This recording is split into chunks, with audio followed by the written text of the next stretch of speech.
good's his running game? The running game's good. I think this is probably one of the best offenses certainly in the conference, if not the best in the conference. And man, I have a hard time believing there's better in the country than these guys. For a number of reasons. Number one is the multiplicity of what they do, the different schemes that they have, how good they are up front. Sometimes people do a lot of, I don't want to say junky, but crazy things because they're not very good up front, and these guys are good up front. So, if they just wanted to line up and get after you, they could do that too. And then the skill of the ball carriers, across the positions, the receivers, the backs, the quarterbacks, all capable. So it's a challenge. Quarterbacks layer that in, it just becomes incredibly difficult. Yeah, and the emergence of Ficklin has kind of been another layer to the thing. And Dampier was a good runner from the outset, and then he's taken a lot of hits, and he's still a very capable runner. He hasn't. They've kind of shifted some of those duties to Ficklin a little bit, and some of the backs, but.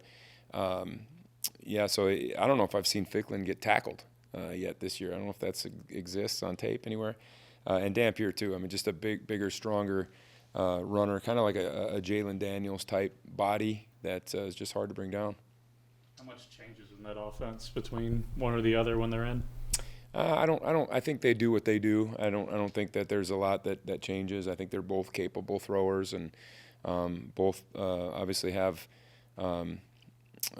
That's one of the things that impresses me about their offense. Formationally, I mean, they could have 3 or 4 different personnel groups and be in the same formation, and it's about players, not plays. And I suppose at the end of the day, that's the way it should be. Joe, you guys got 5 turnovers at Oklahoma State. It seemed like every time you needed one, you got one. What went into that?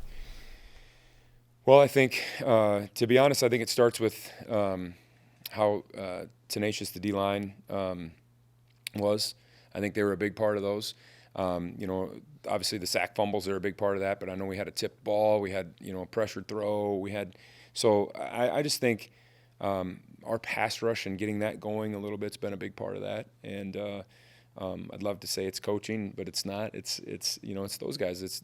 We're promoting more get off, we're promoting more disrupt.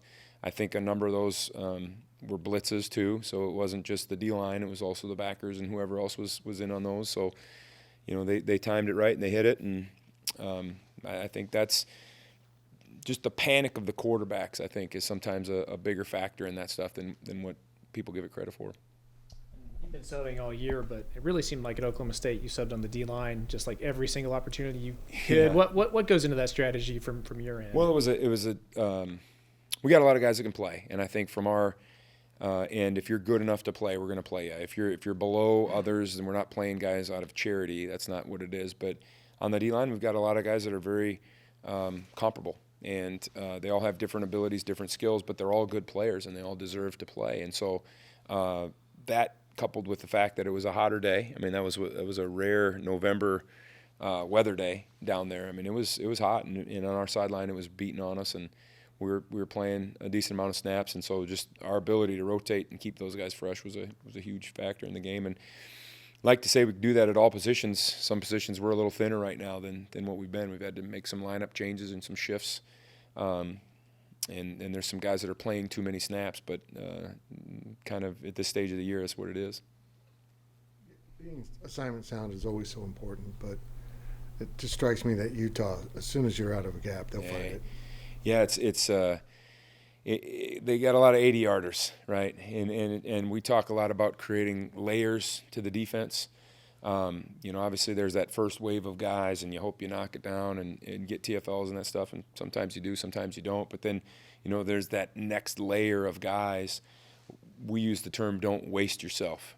Keep yourself alive, and I might be the C-gap player over here, but, man, there's nothing going on in that C-gap. How do I keep myself alive and keep the ball on my inside pad and create another layer to the defense? And then, then there's another layer beyond that of the secondary guys that are coming in there. And then the last layer is something we call secondary force. You might be a deep cover guy, and you can't just run up there and choose a side either. You've got to be that last line of defense so that the pursuit can gobble it up if it pops. And so that's been an emphasis point for us. Hopefully it doesn't come to that too often, but it does. I mean, and we've failed in that area at times this year. I think of some of the explosives, and that's something that we're going to have to re-examine, is we've just given up far too many explosive plays this year to be a great defense.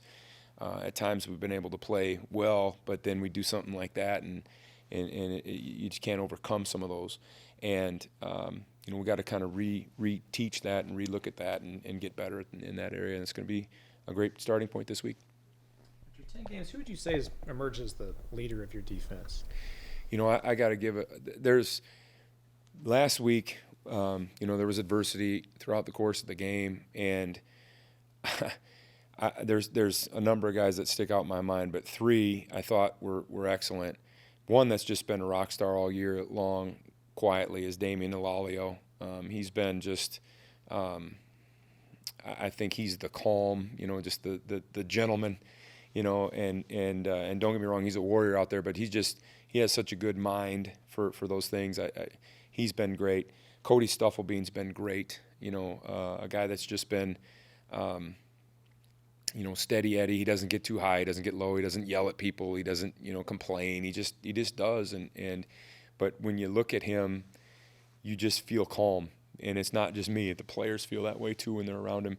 And the last guy, there are others, Des Purnell, and there are other guys. But the last guy that I just noticed last week that I thought was unbelievable was VJ Payne.